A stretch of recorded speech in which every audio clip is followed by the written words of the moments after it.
So I started studying organ in college, and I had a little bit of exposure to it in terms of just like hearing it in church. But I went to a small Christian college where we had to go to chapel, and so we had required attendances. And when we were there, you'd have 1,000 people in the room singing a hymn. So that was very, very powerful, and that was a little bit of a draw.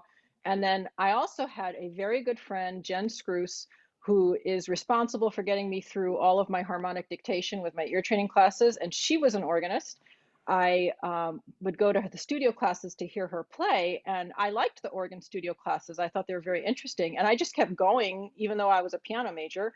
And then finally, the organ teacher said, "You know, you're here all the time. Why don't you just take lessons?" And so I started lessons with Judy Congdon, and I really liked it. And I liked it so much, I ended up switching my major, which shocked my piano teacher a bit, but I ended up switching my major. So that's how I got started.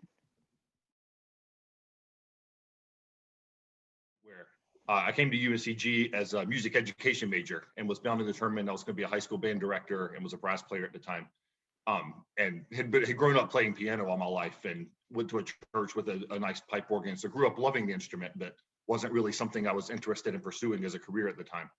And so, just a small world situation, the organ teacher at the time, Robert Burns King, my grandfather was his pharmacist, and said, "Hey, my grandson's coming to UNCG. You know, you keep an eye out for him." And so Bobby said, "Well, tell him to come by, and I'd love to meet him someday."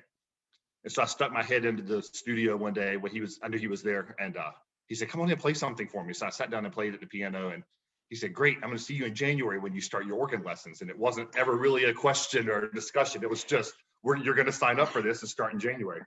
And so I did that and really started to enjoy it. And shortly after that, I've been probably 2 or 3 semesters into there. I started as a music intern here at First Pres, and really got to see, this instrument, this space, and what church music really could be, and said, this is pretty cool. I think I'm going to do this instead. So kind of a similar path as Marya, where I didn't start organ until college, but had grown up, playing piano and stuff, of course.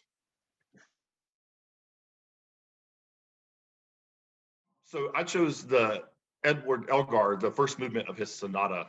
It's a piece that I had on my radar, didn't really know for a number of years, and I've always loved Elgar's music. And I really chose it because of the just symphonic nature and the orchestral nature. So much so that after his death, it was actually orchestrated to be able to be played by an orchestra. And so I really wanted to show off all the different colors of the Laterno here. And I thought it would be a great opportunity to show, from the softest sounds in the instrument to the full, rich symphonic sounds that were there, and also the different colors and stuff, and try to demonstrate what the versatility that an organ can have, and how a single person can create the effects or come close to the effects of a full ensemble or symphony or band or whatever. So that's really why I chose that piece. And I've always loved Elgar's music and never played any of his music, and it was a wonderful opportunity to delve into that world of his organ music. One of the pieces I picked, I actually only have two pieces because one of them is so big, but the Florence Price suite that I picked, I actually came across that piece at least 20 years ago, and for years and years I've always played the third movement called Air because it's a great piece to play in churches for any occasion. I would put it on a recital as one of the pieces that would be like a breather piece because that particular movement is not as difficult. And so I thought, well, I've always wanted to learn the whole suite, so let me do it. The whole suite turned out to be, the other movements are a lot more difficult than the Air, so I enjoyed the challenge of learning it. And I also really enjoyed getting to know her harmonic language better because I was doing several pieces of hers.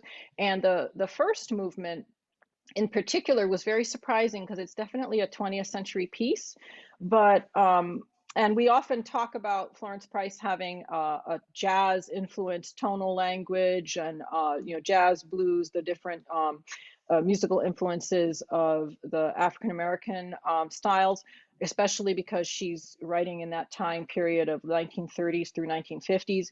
But actually, that first movement to me has a lot of parallels to Baroque stilus fantasticus, like toccatas by Buxtehude. It's just the 20th century American counterpart to that. And if you listen to it, you'll hear like it's very much in short little bursts of statements, like very flashy, yum, dum, ba-da-dum, ba-da-dum, ba-da-dum, and then it goes, yeah, the big scale, yeah, da, da, da, da, da, da, and then some chords, and then alternating between these very flashy things. So it was really interesting to see how she must have been influenced by Stylus Fantasticus. I have not found any confirmed, evidence of that, but I really feel like it's there in the piece.